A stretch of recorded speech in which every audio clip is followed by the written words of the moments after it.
and saved for later. So yeah, the only other thing I want to say is that remember that I allow you to turn in a lot of things late, and the last day and time to turn things in late is this Friday, last week of classes. So that's this Friday by midnight. Okay, so just keep that in mind if you're interested. Like programming assignments, if you missed one, go turn it in for half credit.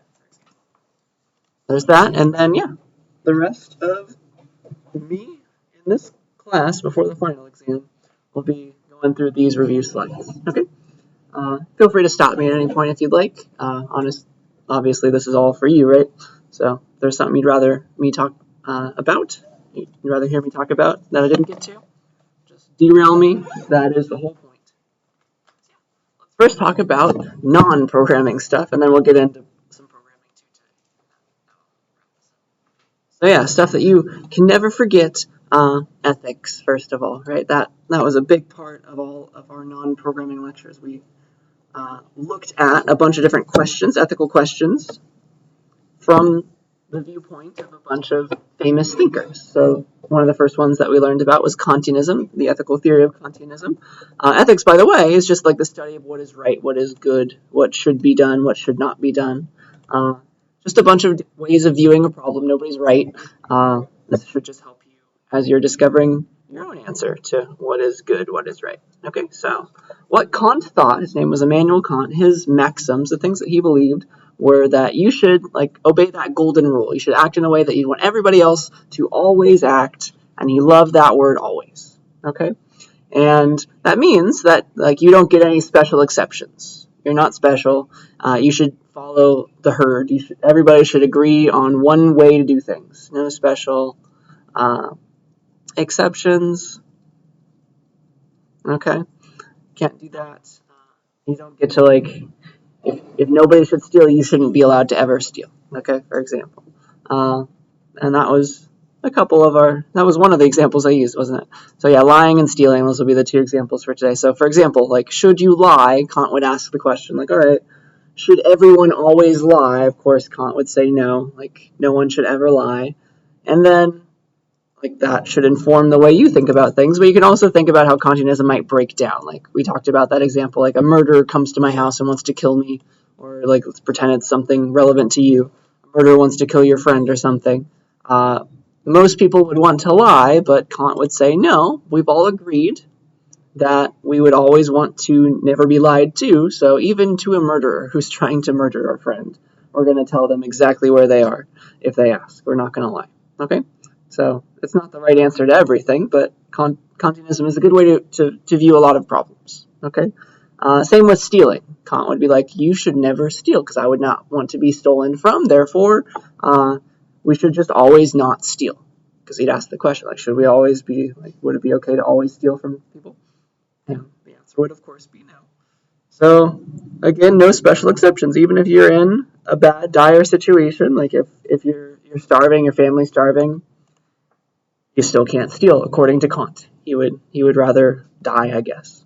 He would totally be against that. No special exceptions for anybody, which is very hardcore, but that's what he thought. Hopefully, people would always want to help someone who was in that situation as well, according to him. So, yeah, he looks at the world through rose-colored glasses, right?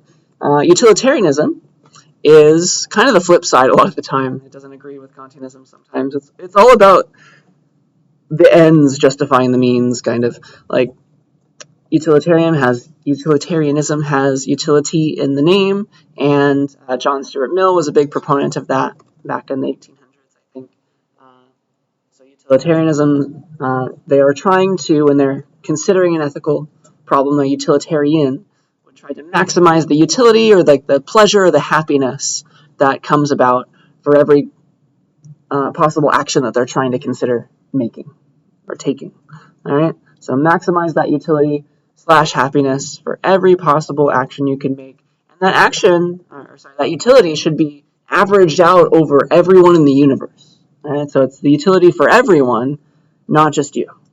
So that's important as well, for everyone, not just yourself. So you're also not special according to the utilitarians. So they have that in common with Kantianism, not just yourself.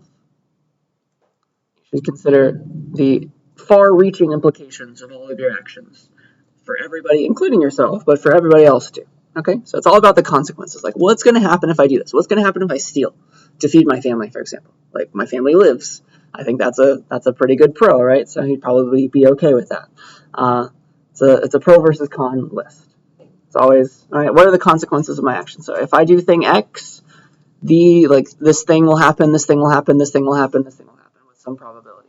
Or if I do thing Y instead, like, I can extract this good thing will happen, this good thing will happen, this good thing will happen, this good thing will happen. And then, like, if it's a game between the two, like, okay, Y is going to win, there's more good things that balance out the bad. So yeah, a utilitarian wouldn't bat an eye to this question, like, would you murder one person to save 50 people, the trolley problem?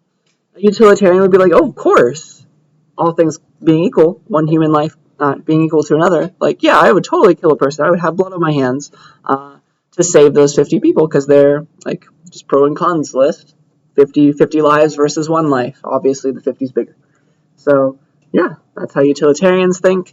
And, of course, that breaks down, too, a lot of the time. Like, think about, like, if that one person was a family member and the other 50 people are complete strangers to you. I think that would sway you most of the time, right? So it's not the right answer to everything. It's just a way of viewing a problem, just like Kantianism. It's not going to give you the right answer. It's going to give you a way to think about the answer and come up with your own. Okay? So those are those guys. I hope that we remember them. Any questions about those? Definitely, if you're interested in this kind of stuff, I recommend a philosophy class. All right. Yeah, the next big thing that I had to write a long essay about was fallacies.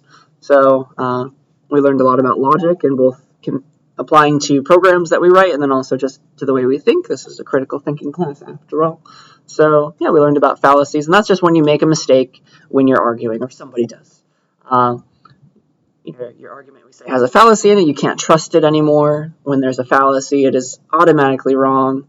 And they're all over the place. They're like when you're talking with your family a lot of the time, you'll hear fallacies plop up all over the place. When you're on the internet, of course, as we've seen, that there's fallacies all over the place when there's a heated discussion, or even if there's not. And then also one big thing, so it's an error in reasoning. It always has to do with an argument. Every fallacy, this is really huge, right? I mark you down if you didn't do this, but every fallacy has a name, right? You have the straw man fallacy, the false dilemma fallacy. You can't just say this argument has a fallacy in it and then call it a day. I want you to analyze things, in this class at least, okay? Outside of these walls, maybe you can just say the word fallacy and keep walking. But in here, I want you to name the fallacy if I give you a question on that kind of stuff, all right? And yeah, we learned a bunch of different kinds, and you researched, a lot of us did research some more of them on the internet, which was great. But yeah, I found some funny memes about fallacies, and I put them on the next slide. So we'll review at least 3 of them, but go back to the slides and study up there if you would like. So yeah, here are some silly meme examples of fallacies. All right, let's start with the one on the left, a false dilemma. This is a false dilemma fallacy, which is also called the black and white fallacy, or I think there's one other name for it that I forget off the top of my head, but it's mistakenly claiming, right, with the false dilemma fallacy, that there's only really 2 options, when in reality maybe there's a secret third option. So, like, this is what the false dilemma fallacy, black and white fallacy. It's claiming you only have these 2 guys, like, but really, secretly, these are fun, aren't they? Secretly, like, there's a hidden third one or more. Okay, so that's the idea. So here's the joke, right? Who will you press the button? You get $50,000, but the person you hate the most gets $100,000. That's like, those are your 2 options, but really there's a third option if you hate yourself, right?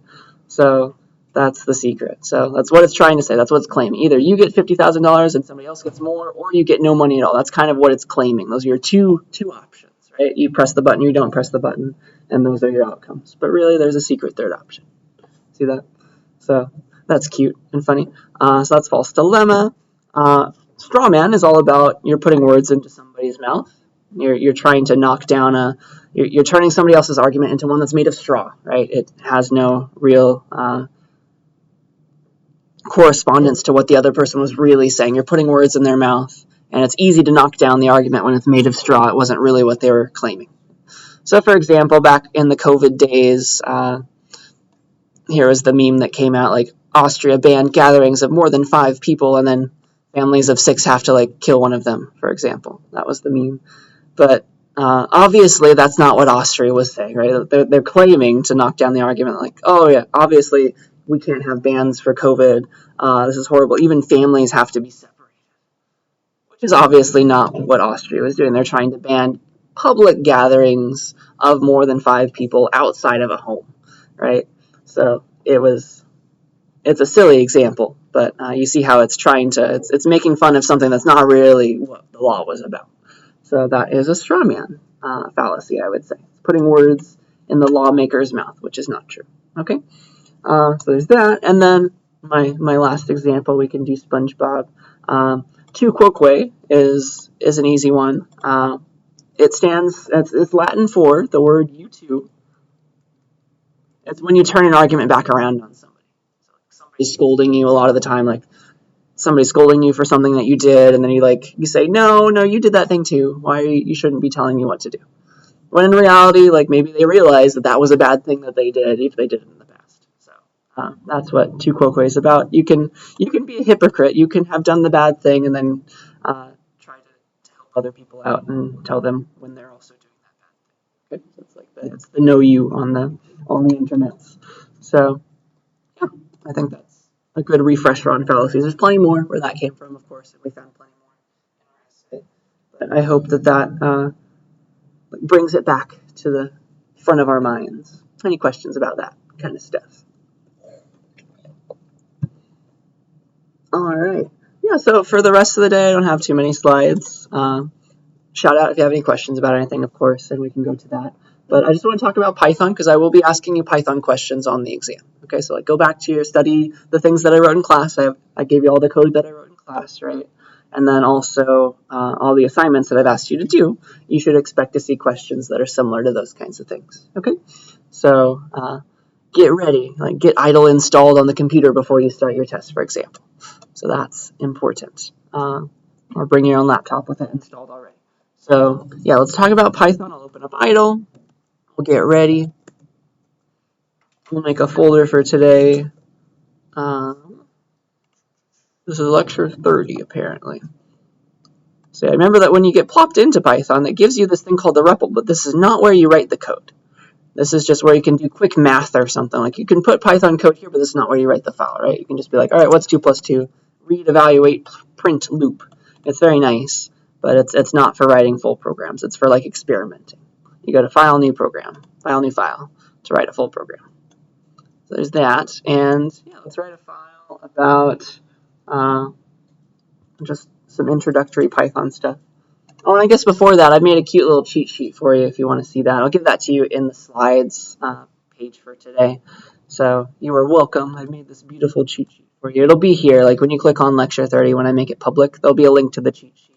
And here it is. It's just a nice little diagram full page or a couple pages. So like here's if statements. Here's what they look like in Python, color-coded, and here's how they execute, right? You're going to run the straight line code that you get to run before you hit the if, and then once it begins, it goes straight to the condition first. That's the first thing that gets checked, and then it's based on whether or not the answer is true or false, whether or not that body gets run, and then all roads lead to the after because that's unindented. Right? So that's hopefully helpful. Like in the ifs, we'll talk about this more once we get to that part, but like stuff for loops, stuff for functions, and so you can look at that. I encourage you as you're taking the test. You're welcome. But yeah, let's go back to basic Python and talk about the stuff that gets us to the cool looking program. So yeah, let's remember all of our types and stuff like that, variables and things. So maybe I should make a file in today's folder. So lecture 30 folder, and we'll go from there. So I'll save this in a lecture 30 folder.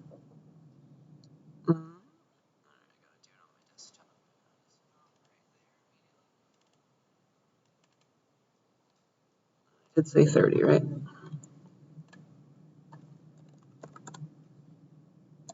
And what should I call this first file? I'll call it Python stuff.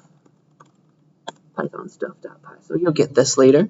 Yeah, so let's get started. So we learned about a bunch of different types, and that dictates what you can do. The type of the thing that you have, the type of the thing you're using, the variable, for example, that dictates what you can do with a value of that type, like ints, for example, are short for integers. So everything that's of the int type, I drew it as a cloud, right? Everything that's of the int type is a whole number, and you can do math with it, right? Whole numbers 0, 1, 42, they can be negative, negative 55, that's an int still.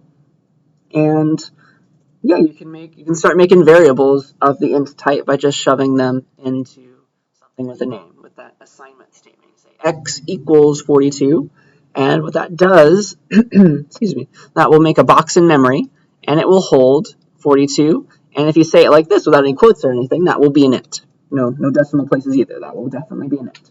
Okay, so let's watch that happen. So I say x equals 42. That makes a brand new variable. You can print x, like use it in some bigger place, like in a print statement. So there's my 42. And then Python also knows the type of everything that you have.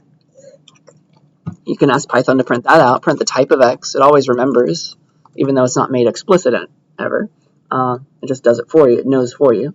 It knows that it's an int, and so if you try to do like plus or times, it'll do the numeric plus or times. Yeah. And so you can do all those operations like print x plus 2. You can use your variables, of course, in a larger context. Like, all right, this x will get replaced with the 42 because that's what x holds right now. It's just the box that holds 42. It's kind of shorthand once you make a variable. That's what variables are all about. Then with commas, you can space separate your output with things. So what's x plus 2? What's x times 2? And then for exponent, the power of take something to the power of another thing operator is the double star. So x squared would be star star 2. And so if I run that, F5 or go to the run menu, I get all these things printed out, and because I put the commas, it'll space separate them. It'll evaluate this, put a space. Evaluate this, put a space. Evaluate that. Okay? So that's why I see these numbers printed out, and it's doing math stuff. It's doing numeric math stuff without any decimal places because integers are whole numbers only. Okay? Just shout out if you have any questions or want to see something. The next type, sometimes we need, like we're making a grade calculation program or something. We wanted to see numbers with decimal places, like percentages. And so things with decimal places are of the float type. That gives you the ability to do those things. That's your cloud that has numbers with decimals. So you can make a variable y equals 3.14. And that, again, it's a box in memory, but now it holds those decimal places. They don't get rounded away or anything with a float. So again, you can use the same numeric style operations to floats, pretty much the same as for ints. It's just now you have decimal places. Y equals 3.14, for example. Print that y. And then also, Python knows the type of everything. Print the type of y. It'll know because you used a decimal place when you made it. It knows that it's a float there. Okay? And you can do the same numerical kind of stuff as you did with ints, just now you get decimal places in the mix there, right? Bool was a very simple type that was necessary for using conditions, creating comparisons and things, because those give back true or false with a capital T and a capital F. So bool, that type, is a very small cloud. The only things in the bool type are true and false, capital T, capital F. Those are the only things in the bool type. So when you write some long expression that's supposed to be a Boolean expression, they need to somehow become true or false. All right, and so one way to generate a true or false value is to do a comparison. Like we can shove that into a variable. We can say b1 equals the result of checking, hey, is 33 less than 34? And then Python will do that for you, right? If I do this in the REPL for a second, 33 less than 34. That will evaluate to true. It will do that comparison, evaluate it to true, and then it will place it in B1 for us. Why not? So that's what's going to happen when you do that. And you can also just hard code them and be like, all right, B2 equals false, just immediately. Like we did for our is the game over yet variable with Palm. And so you can print them out, of course, use them in a larger context as well. I'll get to that in just a second. So printing them out, I get true and false. And then you can also combine your booleans. You remember the truth tables? You can do and, you can do or, you can do not. There's others, but those are the main ones. And so you can combine, like I want it to be, I want this answer to be true. I want this if statement's body to run if this condition is true and this condition is true, or this condition is true or this condition is true. I want the game to continue while it's not over. All those things that are very similar to English, have some slight differences sometimes, but that's something we care about. So we can print what's the result of B1 ANDed with B2. That should be false, right? Because true ANDed with false, as long as anything's false, the whole thing's false. But or is happy. Print B1 ORed with B2. That will be true if any of them are true, or both. So that's why we see false and then true. This is false because B2 is false. They have to both be true for the AND to be true. And then for OR, we see true because the left side was true. As long as one or the other, or both are true, the OR is true. Okay, so that's those. And those are very helpful for when you're making long if statements. What next? We always want to print stuff out to the user, and usually we want to like give text as well as numbers and true and false values. So stir was a very helpful type. That was for strings. That's long sentences, things that you place between quotes become stirs. You can use single or double quotes in Python. So I can say S1 equals double quotes hello world, exclamation point, or I could do single quotes, whatever you prefer. Python doesn't care, and yeah, the Python knows the type of all these things. When you put quotes like that, it creates a stir variable, short for string, like a string of beads on a bracelet with those letters. So yeah, there's that. You can print S1, prints hello world, and then you can combine strings. The types are very important again. Like ints, you could do plus and it did numeric plus. With strings, with stirs, you can do plus on stirs, but it does something different, right? Because the types are different. You can combine two strings with the plus, can't you? You can say, all right, I'd like to print not just S1, but S1 with some extra characters at the end. A lot of exclamation points. We're really excited. And so this will add characters together if they're two stirs. The types are very important, you see? That's a very huge difference. Remember the difference between like 42 plus 43 and then string 42 plus string 43. See how those are very different things? Very different answers. The types make the answer different. That's what should be at the back of your mind there. Yeah, and then you can also multiply, which is fun. You can multiply a stir with an int, like that duplicates it a certain number of times. Then you can also get the length of a string with the len function. That's just built in. You don't need to include anything or import anything to get the len.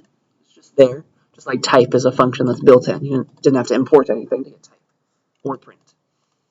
So there's that. We've got print S1 times 3. I think the number has to go second. I don't actually remember if you can put the number first. That's 3 times S1. Does that also work? Let's see. It does. Cool. Never tried it that way. So yeah, if you multiply a stir by an int, it thinks that you would like to duplicate that string.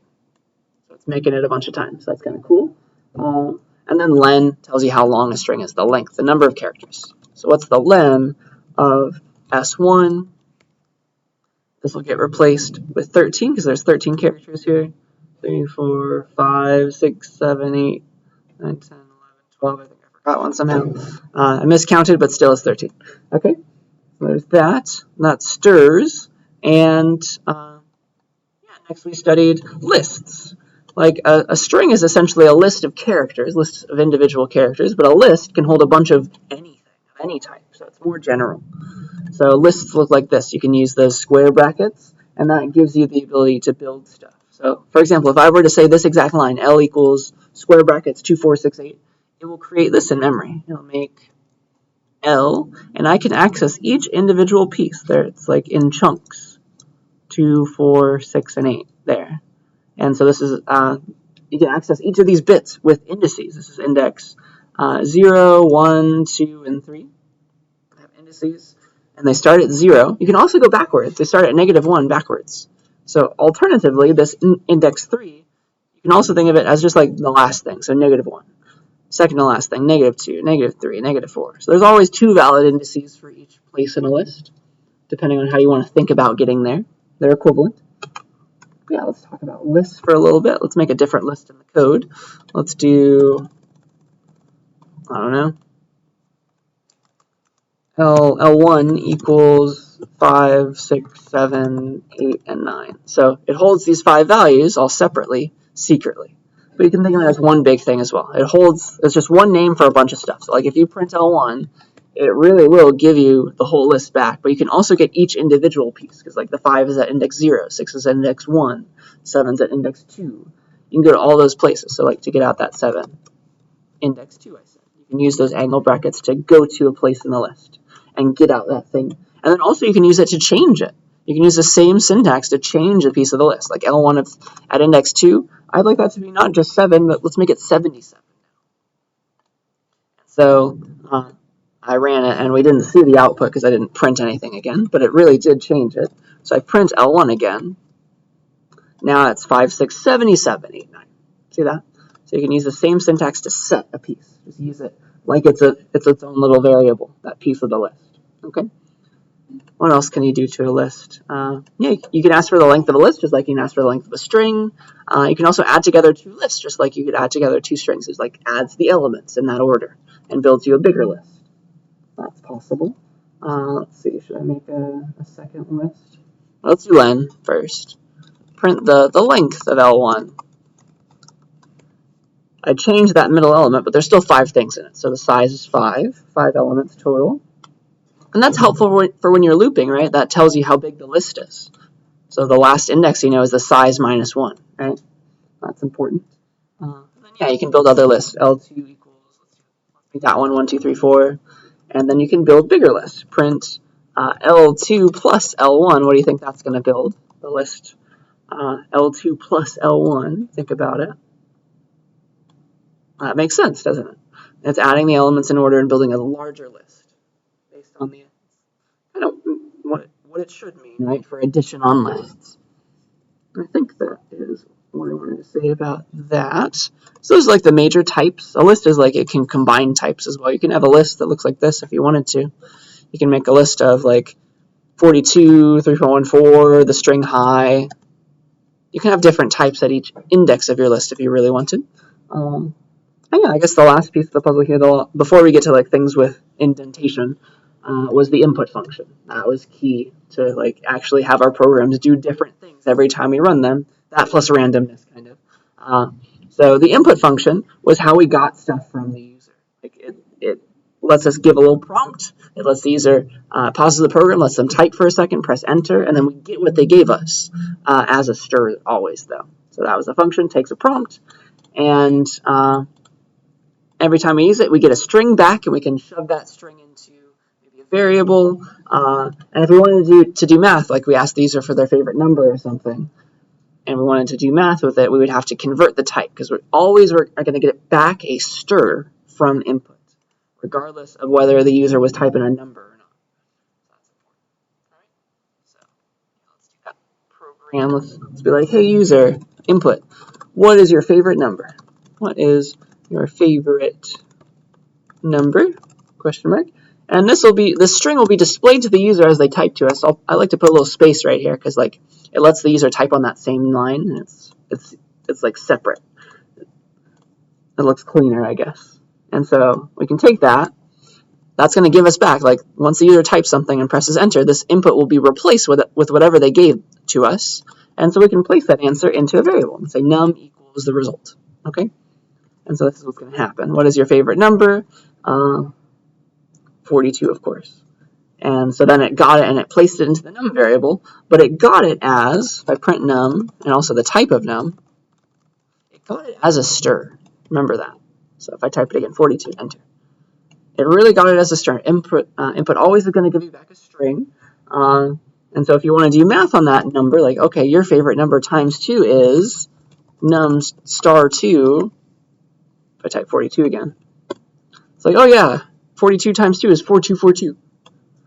It isn't, but that's what works with strings, right? Strings times ints duplicates the string a few times. So if you want to do actual numerical math, you need to convert the types. And the way that you do that is you use the name of the type that you want the thing, like int, for example, and you use that like a function.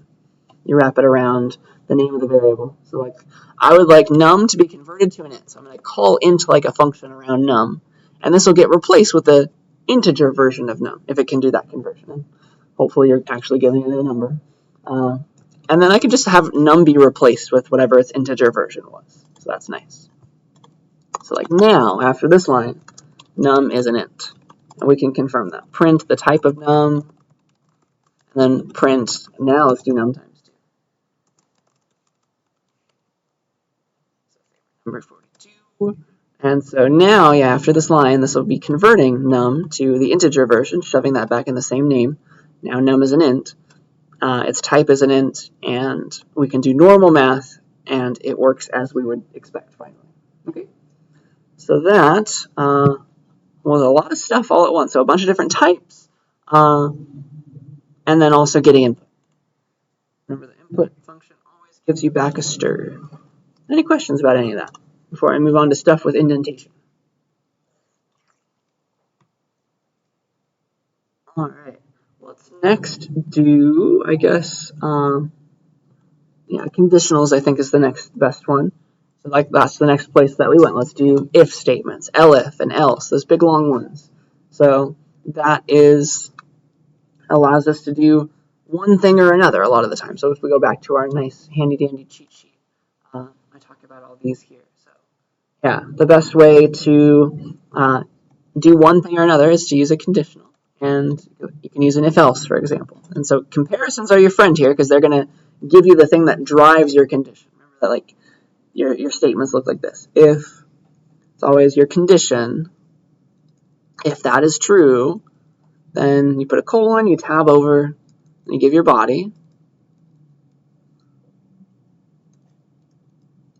as many lines as you need to get what you want done if that condition is true. And usually you have like an if-else. So it's like, I would like to do this condition, hey, is x less than y? And there's always two options, right? Either that's a true statement, and the answer is yes, or it's a false statement, the answer was no. And it's usually like, we want to do thing 1 if it's true, and thing 2 if it's false. So that's what comparisons are all about. So remember all your different comparisons. Double equals to compare for equality, not equals with the exclamation point to compare for disequality. It's not equal to something. Less than and equal to, you put the equal to after the less than, same with greater than or equal to. And so those are all going to give you back true or false, and you can use those as the condition of your if statement. So like if you have a single if statement, it's going to run that condition. If it's true, hits that body, and if it's false, it just skips over the body and just goes down straight to the rest of your code. And eventually it'll get there either way. But a lot of the time we have an if-else. That's usually the idea. Like, all right, do the comparison. If it's true, do thing 1. If it's false, do thing 2. It's all about this, right? You have if-else. And so it's if condition still. It always checks the condition first because it's going to try to decide, should I run this body or this body? So if it's true, it runs the if part. If it's false, it runs the else part. And it's never both. It's always one or the other. And then once it's picked which side to go down, either this side or this side, then the whole thing is complete, and it goes down to the rest of the code. It's like, it's branching. That's the idea there. So that's an if-else statement. And so, yeah, let's do one of those. Let's do a silly example. I'll do a new file, and I'll call it conditionals.py.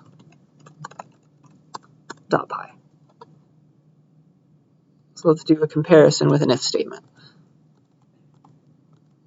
Let's do an if-else maybe. So let's pretend we're making a program, some like AI version of an amusement park ride height checker. Like it has computer vision or something. But let's just ask the user for their height. I think that would be useful. Make a program that asks the user for their height, and we'll tell them whether or not they can go on an amusement park ride. Ask the user for their height in inches. So it'll be like, hey, input user, enter your height in inches. Colon space. I like to do that. So again, it gives you a little place to start typing. And then we'll shove that into a height variable, the answer. And then I want to use it as a number, right? I want to compare it like a number should be compared. And so let's pretend that everybody's always going to give us their rounded height in inches, never like 42.5 inches or something. So I'm going to convert that into an int. All right, we could also convert it to a float if you thought that they'd give you like 0.5 or something. I'll make it an int this time. And then we'll be like, all right, you can go on the ride if you're like 48 inches, like 4 feet tall or something, or higher. So if your height is less than 48 inches, colon, then we'll say, sorry, you can't go on the ride. Face. And else, so that's the true branch. If this was a true statement, this compared to be less than 48, that return true, then do this thing. Otherwise, I'd like to do something else. Print, I'll use single quotes for my string this time. You can go on the ride. Yay, good for you, happy face. So that's kind of the idea. It's always one or the other. Like, we get a number, we compare. If it's true, we run this part. If it's false, we run this part. It's always one or the other. All right, so that's what this is trying to say here. And so if I run this, let's say, I don't know, my height is 42 inches. Oh no. So sorry, you can't go on the ride. If I rerun it, I don't actually know what my height is. Well, let's say it's 55 inches. So you can go on the ride. Okay, so it's always one or the other, depending on whether this condition gets back true or false. Okay, any questions about that example? Remembering it slowly but surely, I hope. So that's my first example. Get an input from these. And then let's also do one that's a bit more complicated. Let's do a grade calculator. Big long grade calculator. So the user gives us their percentage points for the class or for their assignment. And we're going to give them a letter grade to match that percentage point. And this is going to involve the elif. This is your else if. Because we want to do something like this. Like, all right, if it's like a 90 or above, it's an A. Like, if that's true, it's an A. Do this thing. If that's not true, like we know it wasn't a 90 or above, but we're not sure if it's a B, C, D, or F at this point. So we have more conditions to try. Like, all right, maybe it's bigger than 80. If that's true, then it's a B, right? Otherwise, oh no, it wasn't an A, it wasn't a B. I'm still not sure what to do. It could be a C, D, or F. I have more things to check. It's a bunch of things to check at once with that kind of thing, with that kind of stuff going on. So that could be a very big, long, leaning tree over there. That can be as long as you need it to be. That might get long. Okay, so let's look at that. Elif stands for else if. It's kind of a combination of those two words. And so here's a simpler one with just one elif.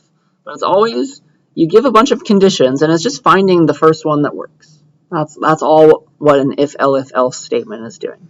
It's starting with an if, and you have your conditional one. If that's true, it's like, all right, that's the one I'm going down, and then it's done with everything. Once it's found the right way to go down, it does, like, it's finished. It's finished with the whole entire if, elif, else. So if it goes down this first one, then it's done. It goes straight to the after. Otherwise, if this was false, it's like, all right, I'm going to still check the next one. Then it sees this. Elif condition true is true. Otherwise, read elif is like otherwise. Then it'll check this one. Check condition true. If that one's true, it'll run its body, the elif body. And then once it's found its branch to go down, it's going to run this thing and none of the others. So it's done with the whole thing at that point. Once it's figured out which side to go down, and then it'll go straight to the after. And then finally, if this one was false, then we check this one, right? And if this one was also false, then we go to the else. The else doesn't have a condition attached to it. It's just like, otherwise, if none of that was true, do this thing. So we go here. And then, of course, it's done with the whole thing. Its side to go down. We're done with the entire if, elif, else at that point. We can go to our after and call it a day. Okay. That is how that works. And you can have as many elifs as you need. It's just like it finds the first condition that works and runs that body. But it's always only one body. It's just the body of the first condition that works, or the else if none of them worked. That gets run. So let's do a grade calculator program. So let's ask the user for their percentage in the class or something. So let's say input, enter your grade as a percentage, colon space, and then this one could definitely involve decimal points, right? So we're going to get that, and we're going to do number stuff with it. So let's convert it to a float. Just whatever we get, it was a stir, make it a float now, and then shove that into a grade variable. So I've got that now. And then we'll say, all right, let's do our calculation. So the standard way for the grade calculator, I showed you the pattern before, I think. So it's always do the hardest thing first, like the A. So let's do it in that kind of order from biggest to lowest. So it's an A. You could have gotten extra credit as well. It's not just like between 100 and 90. It could be 190 and above. So if your grade is bigger than or equal to 90, And because we're doing floats, we can just do 90.0 for fun. That makes no difference, but just like shows us that we're comparing floats, I guess. So if your grade was like 95 or 105 or exactly 90, we'll print an A. And that was our first bit, okay? Now we want to do our LF, or otherwise. So if that wasn't true, like what happens? That's what we have to consider now. So if it wasn't an A, we're not sure what it is yet. It could be a B, C, D, or an F at this point. So we have to have an LF. Another condition to check. Like if that one didn't work, okay, the next hardest one that it could be in the next order, it would be an 80, right? 80 or above would make it a B. So we'd say if it wasn't, right, if this one failed and we went to here, we know it was not bigger than or equal to 90. So we know for sure if we ever get to here, whatever we put here, it's smaller than 90. And we want to check next if it's a B. So otherwise, if it wasn't bigger than 90, maybe it's bigger than 80. And so do you see how if we ever get to this bit right here, this block right here that I'm going to print B in, if we ever get right here, it was between 80 and 90 and strictly smaller than 90. Because if it was 90 or above, we would have already stopped. We would have found this branch to go down and gone down it. But if we didn't, we're here. So it can only, if this is true, it can only be between 80 and like 89.99999 forever. So that means it's a B. Print that B. And then, again, all right, if that's not true, otherwise. Read LF as otherwise. Otherwise, maybe it was a C, a D, or an F. And you want to go in order. So otherwise, if it wasn't bigger than 80 or equal to 80, then maybe it's bigger than or equal to 70. And do you see how if I go down this path, that's definitely the C path. Because if this was false, it was smaller than 90. If this was false, it must have been smaller than 80. And if this is true, that's telling you, like, all right, it's bigger than or equal to 70 and then smaller than 80. So it is the right range for a C. You might think that you'd have to do something like this. All right, if otherwise if grade is less than or equal to 70 and grade is less than 80. But you actually get this part for free because you knew that you failed the previous condition. That's the idea. Because the previous condition failed, you didn't need this part. It's baked in there for you just by virtue of that having that LF there. Okay? That's the idea. So that's important. And then, all right, if it wasn't a C, otherwise, it could be a D or an F. We still have another condition, one last condition to check. So otherwise, if it wasn't bigger than or equal to 70, maybe it was like 60. Bigger than or equal to 60. And that would indicate that it's between 60 and 70. I think you get the idea, that's a D. And then finally, if none of that's true, if it wasn't even bigger than or equal to 60, then it was definitely smaller than 60. Otherwise, just a final else to finish us off. We'll say printf. Okay? It's like, all right, if this wasn't true, none of these were true, it's like smaller than 60, that means you're in the F range. And so yeah, that's the grade calculator, and that will work for anybody. Anything, it's your random height. And then my grade, let's say it's, I don't know, 95, it's an A. If I say it's a 75, it's a C. And if all the other ones in between work. If I say it's a 42, it's an F. And you can convince yourself that the B and D's also work. So that's conditionals in a nutshell. I think that's what I wanted to say about that. Any questions about these examples? So the order is very important for these LFs. Because it's trying to find the first branch to go down. It's going to do it from top to bottom. It's going to check those conditions in order that you give them. Somebody's apparently trying to call me. That's weird. All right, next, let's do loops. Let's do a while loop. That was like the simplest one. Okay. Let's do a while loop first, and let's talk about loops in general. A loop was a way to come back around on code. And so we'll do a while loop first, let's say, to print all the numbers from like 1 to 10. So remember the strategy. It's like, all right, you start a variable at 1. This is kind of like in the flowchart form of what you want to do. As long as I is less than or equal to 10, what do I want to do? If that's true, start I at 1. Like this is your loop. We're going to keep wrapping around. We want to print our I. Remember the strategy. Print I, and then increment I. And then just keep doing that as long as I is less than or equal to 10, because then it'll be 2, 3, 4. You keep printing it. But like finally it's 10, 11. You make it 11, then you come back here and it's false. And that was now you're done. That was the last thing we wanted to print, so now we're good. So like this is your after. All right, and so this can be translated into a loop with a while. So while loops look like this. They have just like an if, you have a condition, and it's going to run the body as long as that condition's true. See how it will repeat after the body's finished? The difference between a while and an if is it comes back to that condition. Keeps checking it. That's the secret there. And then the second that condition becomes false, then it goes to the after part. So it's like, while this is true, just keep doing this thing. As long as this condition is true, keep doing the body there. So these two pieces here will be part of the body of my loop. Okay? I'll show you break, because I don't think I showed you break before. Oops. So let's make a new file, and I'll call this not conditional, so I'll call it loops. Loops.py. And so let's do this exact loop here. Print from 1 to 10. So start a variable outside loop. Start I at 1 like that. That's the first number I want to print. And then as long as this is true, I want to keep repeating this inner bit. So while I is less than or equal to 10, what I want to do, colon, I like to print I, and then also increment it. Make it 1 more than it was, because I'm going to wrap back around. I'm going to come back to this condition and keep printing, duplicating, repeating this code as many times as I need to, as long as I is less than or equal to 10. Eventually, it'll become 10. It'll still be true if it's equal to 10. Prints the 10, makes it 11, comes back here, then it's false, and then it doesn't print that 11. But I, technically, by the time you get out of this loop, I is set to 11. That's what stopped the loop. So, does that make sense why we see 1 to 10? It's coming back to this. One thing I don't think I showed you is that you can stop a loop early. If you ever wanted to do this, here's one way to do it. If you want to stop a loop early, you can say the word break just on a line by itself. So that breaks you out of the loop that you're in. So let's say that, like, okay, for some reason you were writing a 1 to 10 loop, and then you're like, really quickly, you're like, okay, actually, you know, I wanted this to go from 1 to 8, and I don't really want to change this.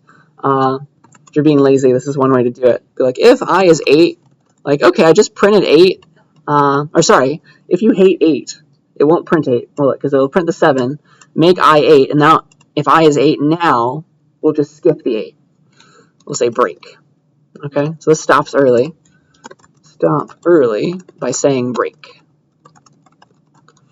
So the second you hit this, it'll jump out of the loop and go right to the end of your code. So this means it'll print only 1 through 7 the second I add this, because it'll say print the 7, right? Make I 8, and then once it's 8, it breaks out without ever coming back to the print. See that? So that'll print only from 1 to 7. It'll stop the loop early. Now we're back down there. That's kind of cool and useful sometimes. This is very contrived, but it is a useful construct. Let's see, what else? Yeah, let's do this next example as well. Let's sum up, instead of printing through numbers, let's sum up all the numbers. And let's say that we're not actually sure how many numbers we're going to get. Let's sum up all the numbers that the user gives us, and let's say that it's -1 that tells us when we want to stop. Like, we're going to agree that -1 is not a number that we ever want to sum up. And so let's have the user type as many numbers as they want, just hitting enter each time. And the second they type -1, then they're done giving us numbers. Let's say that. And so we don't know up front how many numbers they're going to give us, but we should, if they type all this stuff to us, we're going to give them the sum of all the numbers that they gave us before the -1. The -1 just like indicates that we're done. Okay, so that should sum up all these numbers. I hope that makes sense. This is what a while loop is really good for when you're not sure how many times you want to loop. Like, I just want to loop as many times as the user wants to give me numbers until they type -1. So the first step is I'm going to need a sum variable. Keep track of the sum in a variable. I'll call that, let's say, total. I want to keep adding into it, so I'll start it at 0. And then I want to keep on like asking the user, hey, give me a number, and I'll sum it up until you give me -1. So let's do this kind of thing. So let's get a number from the user. Input, enter the next number to sum up, or -1. And I'll make an int out of that, of course, and then put that in the next num variable, let's say. So like, this is the first number that the user wants to give me. I'll put that outside of the loop.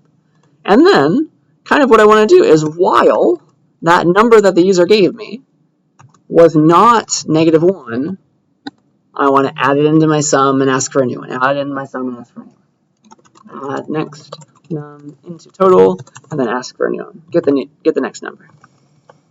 Do you see how if I repeat that, it'll stop once it's -1, and then I'll have only the things summed up that I cared about having. It'll stop the second this becomes false. To add next num and total, how you do that? That's total equals whatever it was plus next num. And then to get the next number, I can just duplicate this code. So this is the last for the first number. Technically, if they just immediately say -1, you'll skip the whole loop, and the total will correctly be 0. You sum up no numbers. But if they type one number, like they type 42, then all right, it wasn't 42. I'll add that 42 into my sum, then get the next number. Maybe they type 43.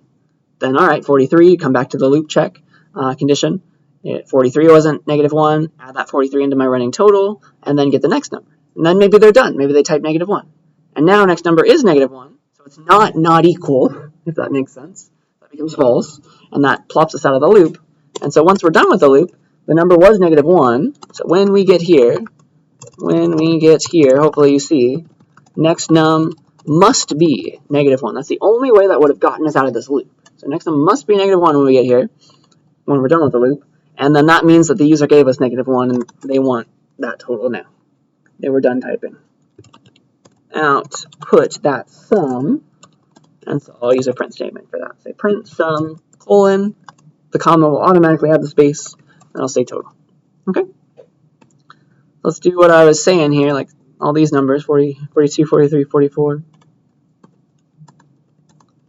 1, 2, 3, I'll just keep on adding those numbers until I'm done. I'll say -1 to indicate that I'm done, and then that stops the loop because the condition now becomes false. It is not equal. It is actually equal to -1.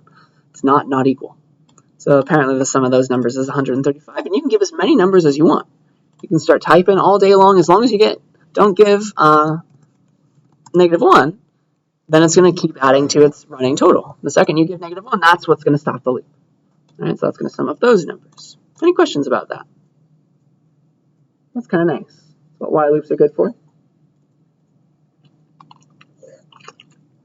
And then the last kind of loop that we talked about was a for loop. Let's go to that. So a for loop, it iterates through something, we say, and that's something I want you to think about in this class, at least, as a list. So there are variables that make, or there are functions that make list-like things like range. But you can just pretend you have a list, 1, 2, 3, you want to go through all the elements of it.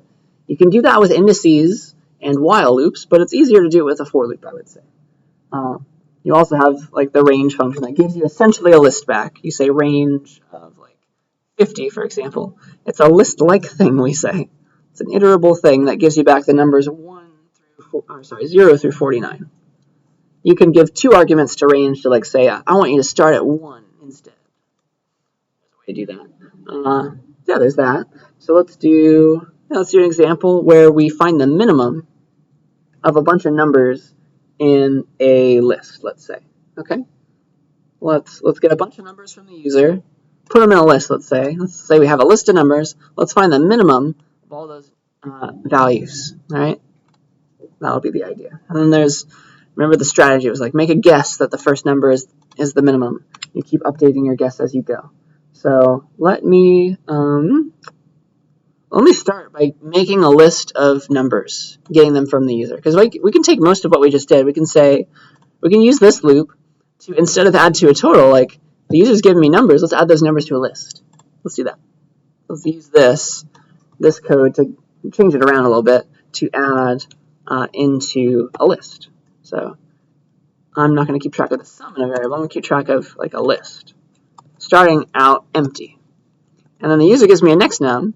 I want to add it into L now. So like the list becomes what it was plus a new element with just next num. So I'll add 2 lists together. This is size 1 list. And so this is kind of nice. Do you see how this is going to build up a list? Print L. Now I got to save this. I'm going to call it for loops.py. But if I start a list empty and I use that same code that got numbers and I put the numbers into the list now as new elements, so you can add to lists. I can say 5, 6, 7, 8, and -1 when I'm done. And that has built up the list 5, 6, 7, 8. That's so cool. That's so nice. So now we have a list that the user gave us. And now our goal is to find the minimum value in that list. All right, and so here's the strategy. Here's how you do it. What you do is it's all about guessing. So let's say I have a list. I got the list 3, 1, 2 from the user. The secret is the way that you discover the minimum, slowly but surely, you have to visit every element of the list, like go through it in order, But the first thing you do is you make a guess. You pretend, even if it's not true, pretend that the first element is the minimum. So you make your little min variable that's eventually going to hold the real minimum. And then you just put the first element of the list in there. Put 3 in there.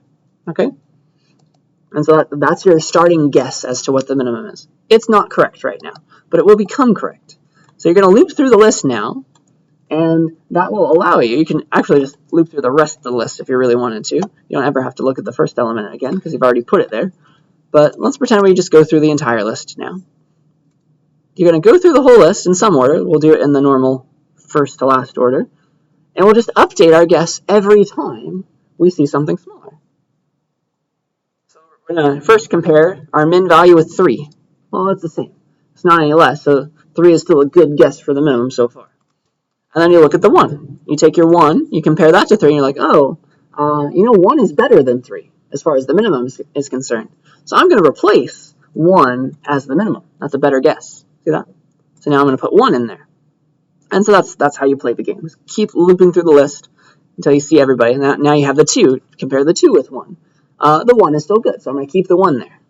And by the time you've gone through, right, you've gone through the whole list at this point, because every element has a chance to win out against another, do you see how by the time you're done iterating through that whole list, you will have the true minimum in your min variable? So once you finish the list and you've seen everybody, you're guaranteed to have the right answer because the right answer will have won out when it's fighting with the other elements. Just like the 1 beat the 3 and then the 2 wasn't good enough. It'll always work no matter the order. That's kind of cool. So let's code that. So we said, all right, what we do is we first make a guess for trying to find the minimum of our list L that I've built up through the user's values. So we're going to make a guess that the min is the first element of the list. And so that's at index 0, remember. Let's pretend that the thing at index 0 is really the minimum. We'll call min L0, like that. And then I'm going to loop through that whole list and update our guess. And I can use a for loop to do it. And so here's what a for loop kind of works like. For loops go through an iterable thing and you say for x and L, for example. You say give a variable name, then then the name of your iterable thing like a list or a range. And so what it does is it runs the body on every element of this list thing. And it calls the variable that new value each time. So it's like, while there's another element in the list that you haven't looked at yet, well, that's true, then set the variable, this name that you gave here, to that next element, and run the body with that next element set like that.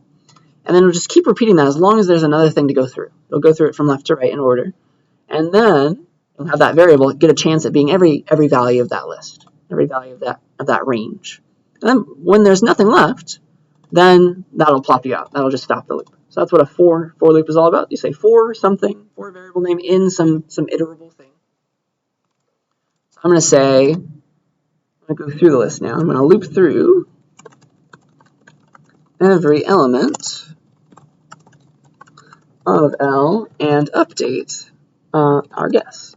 So I'm going to say I'll say for x in L. So when I say it like this and give the colon there, it's going to set x to be every element of this list. So x will start out, maybe if the list was this, 3, 1, 2, x will be 3, run the body, x will be 1, run the body, x will be 2, run the body, and then it's done. So that's what we do with every element, and our strategy is update our guess every time. If we see something better, update our guess. So if, it's going to be an if statement inside the loop. So if the x that we see, the value that we're looking at right now, is better than whatever is currently in min, like the 3 versus 1. So if x is a better guess for the minimum, for the min, then min should be set to x. Min should be set to x. It's closer to the true minimum. It's a smaller value. So we're going to place that in there. So if x is a better guess for the minimum, so x is smaller than the thing that's currently in my guess for the minimum, x better be that guess now. It's better. Okay? And so once we go through every element, x gets a chance at being every element of this list, and it'll just keep on being replaced. The minimum will keep on being replaced as it sees something smaller and smaller and smaller. Eventually, you will have seen the smallest thing, and it will never get replaced anymore, right? Because it will never be true. It'll never be smaller than anything else if it is the smallest thing. And so that's why by the time this loop is done, min will hold the true minimum. Once you've seen everybody, give them all a chance at being the min value. Min holds the true min now. That's pretty cool. So if we print that out, print min colon, and then the real value of min. So I run this, so I got to give the list. So I'll do 3, 1, 2, negative 1 to give the list 3, 1, 2. And then it really will have that one in there. Okay. So this works regardless of what you type as your elements. I don't know, 8, 6, 7, 5, 9. So the 0 is going to be the smallest thing in this list. But it'll start out with a bad guess. It'll start out guessing 8. Okay, 6 is better, so it makes it 6. 7 isn't better than 6, so it keeps the guess 6. Oh, 5 is better than 6, so it makes the min guess 5. Then 3 is a better guess, so the min guess is 3. Then 0 is a better guess, so it makes the min 0. And then 9 is horrible, and so it does not replace the min. It's still set to 0 by the time this is done. See how that's going to work? And it's always going to be fine, regardless of where you put that 0, where you put the lowest thing. Okay? Does that make enough sense? That's a nice involved example to combine a lot of things. We good with that one? Any questions about it?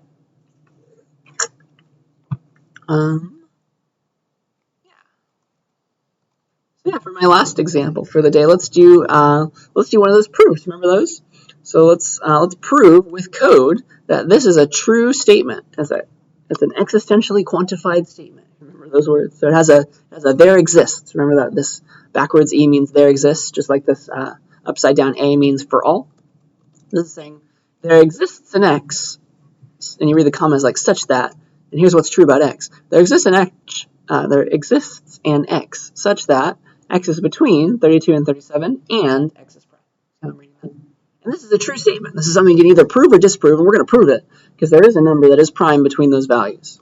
Right? So how can we prove it with code? Well, essentially we can loop, right? We can loop between these values, because it's got to be one of these, assuming it's an integer, and then we go and check, like, for each of those values, is it prime? Is it prime? Is it prime? And we will find a prime number there.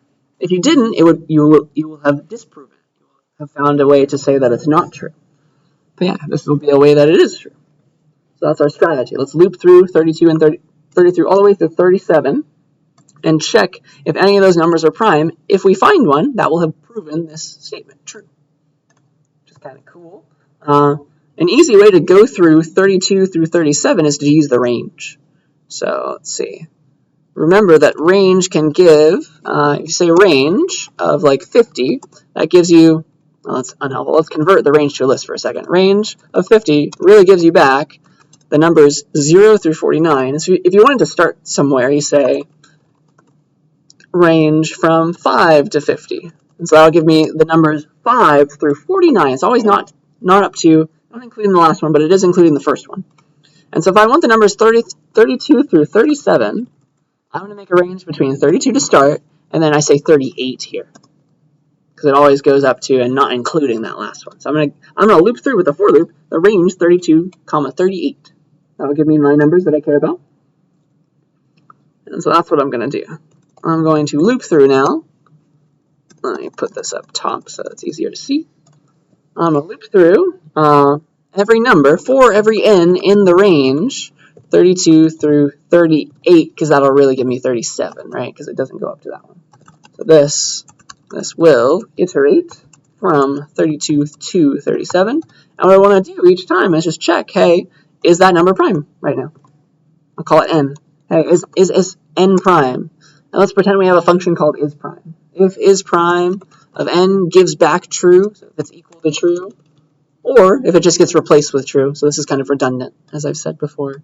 I just delete that. So like if isPrime then gives back true, I'll run the body, and then I'll say, what does that mean if we ran the body? That means we found a true proof of this statement. The statement is true because x could be this value that I just found. X can be that n that I'm using here. The statement is true. And we can say which one was the prime one. It was this n, whatever n happened to be at that time, because n is going to range between these values. So print n, what was n? I'll just say that one is prime. Yay. Okay? And so that, like if we just do this, and it stops and it runs this body and it hits it, then we'll know which one was the witness to the truth of this statement. And so now all we need is a isPrime function, which is not in the standard library. So I think I made one before. I can either go back and copy and paste it, or I can just make it again. I'll just make it again. So I'll say def isPrime. This is like foreshadowing, because I'll teach you about functions again next time. I'll reintroduce them, remind us of them, review them. So let's make a function called isPrime that takes a number called num, and we're going to give back true if that number is prime and false if it isn't. All right? So that's what we need for this proof to go through. So isPrime on some number num. So the way that we check if a number is prime, first of all, it can only be an integer that's prime. An integer between 2 and essentially the number. So that's what we'll check. We'll just check, like, a number is prime if it has no factors, if it's not composite, essentially. So we're going to loop through every possible factor and make sure it's not a factor. So, like, the number, I don't know, what's the prime, like 7. 7 is a prime number because if you go through 2 through 6, for example, all those numbers, they don't divide cleanly into 7. You just check that for every possible number that could be a factor and make sure it's not a factor. So that's what we'll do. So I'm going to loop through, or I'll just call it n again. For n in range, let's go through every number between 2 and that number minus 1, because we know that a number is a factor of itself. So through num minus 1, let's say, and we'll be like, all right, check if it's a factor. And a way to check if a number is a factor is to do that modulus. Remember that? That was your percent sign. So like 42 is even. It's divisible by 2 because if you do 42 mod 2, the percent sign 2, and it gives you back the remainder, if the remainder is 0, that means there is nothing left over and that number went in cleanly. So 7, for example, mod 2 is 1. There's something left over when you divide by 7. And that's actually true for every possible factor of 7. 3 doesn't work, there's always something left over. 4 doesn't work out, there's 3 things left over when you divide by 4. Mod 5 isn't a factor because there's 2 left over, it doesn't go in cleanly. 7 mod 6, again, there's 1 left over. And so because it doesn't go in cleanly, none of these go in cleanly, there isn't a 0 as a remainder, that means it was a prime number. And that's what we need to check now. Let's make sure that it wasn't prime. So if we see, like, this is our number, we're checking if num is prime, and n is the current thing that could have been a factor. So we're going to say num mod n is a potential factor. And we need to make sure that they're all non-zero. So if num mod n does go in cleanly, if the answer is 0, that means n was a factor. N was a factor of num, and that means it's not a prime number. We can immediately stop and just return back false. I found my counterexample. It's not true. We can also, otherwise, if we get through this entire loop and check every possible factor, and it didn't go in cleanly, it wasn't 0 for any of them, we never hit the return false, then it really was prime, return true. All the possible things that could have been bad, it all worked out. There were no factors, none of them hit. So that's kind of cool. And actually, this is kind of inefficient, because you're just looking for one factor. It's guaranteed that the smallest factor of a number is between the number and its square root. So actually, I don't have to go up all the way to num minus 1. I can just go up to the square root of the number. What's the integer? So here's num to the square root. You can do it like this. So there's the square root function. You can also just say to the power of 0.5. That calculates the square root. But I kind of want that to be an integer. So because I want a range only takes integers. So I have to convert this to an integer somehow. So if I say int on a float, because this is totally a float right now. So what's the square root of 2? It's 2 to the 0.5. If I say int on that, it chops off the decimal places. It doesn't even try to round. So it'll chop off the decimal places, and so I really kind of want it rounded. And so we'll make sure to add a 1 here, just to make sure the range goes with it all the way up to the actual square root if it was a whole number. So that's what you need. You can go up to a smaller number is all I'm saying. If you're checking if all the factors of 49, for example, you're trying to show that 49 is a composite number. You only have to go up to 7. That's the square root of 49. You're just looking for the smallest factor, and it's guaranteed to be between 2 and the square root of the number. So that's too much knowledge, probably, but that we can make it slightly more efficient that way. If that made no sense at all, I can just be up to num. So it's saving us a little bit of time, though, for large numbers. But yeah, now we have that. I don't know, just type -1. Oh, darn. I have to give an actual list for the first algorithm to work. So I'll do 3, 1, 2 again. 3, 1, 2, and then our next one works. It's like, all right, then the statement is true. It found a prime number between 32 and 38. It was 37. And it ran this, and it's like, yeah, none of the factors that needed to be a factor, that could have been a factor, were factors, and so checks out. It was prime. That proves our statement. And so, yeah, we're confident that this is true. Any questions about that? All right, I think that is where I want to stop for the review today, with our brains thoroughly fried on a Monday. Yeah, no new assignments. Just remember to get in any late assignments by Friday at a minute before midnight. Well, it's still Friday. And then I'll give you that cheat sheet that I was talking about today on Canvas. Just click on the lecture to find the video and the cheat sheet. So yeah, that's all I got.